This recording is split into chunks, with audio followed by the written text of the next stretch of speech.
हम लोग केमिस्ट्री शुरू करते हैं, लेकिन शुरू करने से पहले एक हेलो फैजाबाद से एक मैसेज आया है कि जब लाइम स्टोन को हीट किया जाता है तो उस समय क्या बनता है ना। और ऑप्शन है क्विक लाइम है, और दूसरा ऑप्शन क्या है, लाइम वाटर है, और क्या है। बस दो ही ऑप्शन पता है भाई, और इनको नहीं पता है। चलो कोई बात नहीं, पहले ऑयल से गर्म किया जा रहा है ना। तो लाइम स्टोन का मतलब होता है CaCO3 होता है, कैल्शियम कार्बोनेट होता है। जब इसको हीट किया जाता है तो इसमें से CO2 गैस निकलती है और यहाँ पर बचता है CaO। एक्चुअल में इसका नेम है, जो केमिकल नेम है वो है कैल्शियम ऑक्साइड है। इसी कैल्शियम ऑक्साइड को ही क्विक लाइम कहते हैं। डन हुआ ना। चलिए आइए हम लोग शुरुआत करते हैं यहाँ पर revision, quick revision chemical reactions and equations का।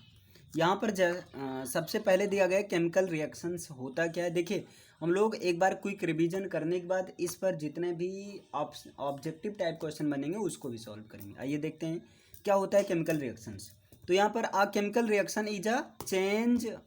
केमिकल रिएक्शन क्या होता है, पहला नंबर तो ये इसमें चेंज होता है, लेकिन क्या चेंज होता है, क्या बदलता है, जिसमें वन या मोर सब्सटेंस एक दूसरे से पहला नंबर रिएक्ट करते हैं और न्यू सब्सटेंस का या न्यू प्रोडक्ट का जो है फॉर्मेशन करते हैं, है ना। तो यहाँ पर दिया गया a chemical reaction is a change in which one or more substance or reactants react to form new substance, मतलब रिएक्ट करके न्यू सब्सटेंस या न्यू प्रोडक्ट को ये फॉर्म करते हैं। इंटायरली डिफरेंट प्रॉपर्टीज, और जो न्यू सब्सटेंस बनता है ये इंटायर रूप से डिफरेंट प्रॉपर्टी रखता है, यानी ओल्ड सब्सटेंस से बिल्कुल डिफरेंट और न्यू होता है।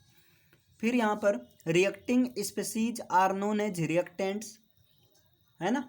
यानी कि जो जैसे यहाँ पर ध्यान दीजिएगा, अगर हम कह दें मेथेन गैस को जब ऑक्सीजन के प्रेजेंस में हीट किया जाता है, यानी कि CH4 मेथेन गैस को ऑक्सीजन के प्रेजेंस में हीट किया जाता है, तो यहाँ पर जो है क्या बनता है ना। यहाँ पर क्या बनता है ये चीज़ आपको देखना है। और सबसे पहले ये बोले रिएक्टिंग स्पीसीज, यानी कि जो रिएक्ट करता है, इस तरह से जो रिएक्ट करता है इसको कहा जाता है रिएक्टेंट्स कहा जाता है। इसको क्या कहा जाता है, रिएक्टेंट्स कहा जाता है।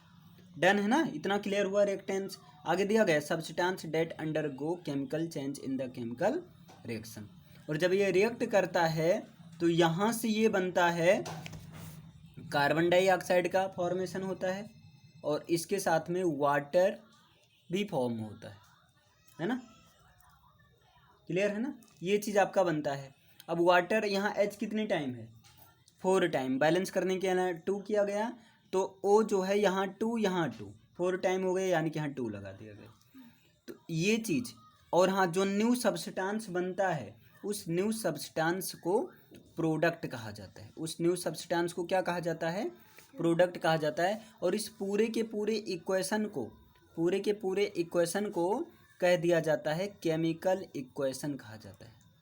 पूरे के पूरे इक्वेशन को क्या कहा जाता है, केमिकल इक्वेशन कहते हैं। डन हो ना, पूरे के पूरे इक्वेशन को क्या नाम दिया जाता है, केमिकल इक्वेशन कहते हैं। बताइए यहाँ तक कोई दिक्कत, क्लियर है ना। अब यही क्वेश्चन पूछ लिया जाता है क्या होता है जब CH4 को या मार्स गैस को ऑक्सीजन के प्रेजेंस में हीट किया जाता है, तो CO2 गैस का फॉर्मेशन होता है ना। डन। आगे देखिए दिया गया है एंड न्यू स्पीसीज फॉर्म्ड, और जो नए सब्सटेंस बनते हैं वो क्या कहलाते हैं, प्रोडक्ट कहलाते हैं।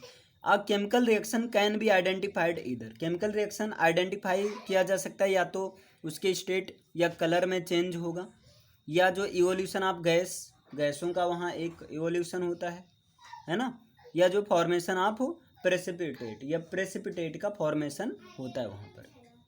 डन है ना, क्लियर है ना। इसी चीज़ को अगर स्टेटमेंट के फॉर्म में लिख दिया जाए तो इसी को कह दिया जाता है केमिकल रिएक्शंस कह दिया जाता है।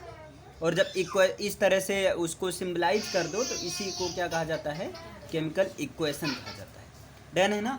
फिर आता है डिफरेंट, हाँ केमिकल इक्वेशन क्या होता है, तो ये जैसे यहाँ पर ये दिया भी गया है, क्लियर है ना, ये डन हो गया ये चीज़। फिर आता है केमिकल इक्वेशन हमेशा बैलेंस्ड होना चाहिए। बैलेंस्ड का मतलब दोनों तरफ नंबर ऑफ एटम्स इक्वल होना चाहिए। फिर इसके बाद इसके टाइप्स आते हैं, डिफरेंट टाइप्स के आते हैं। जैसे पहला टाइप्स है केमिकल रिएक्शन का कॉम्बिनेशन रिएक्शन, है ना।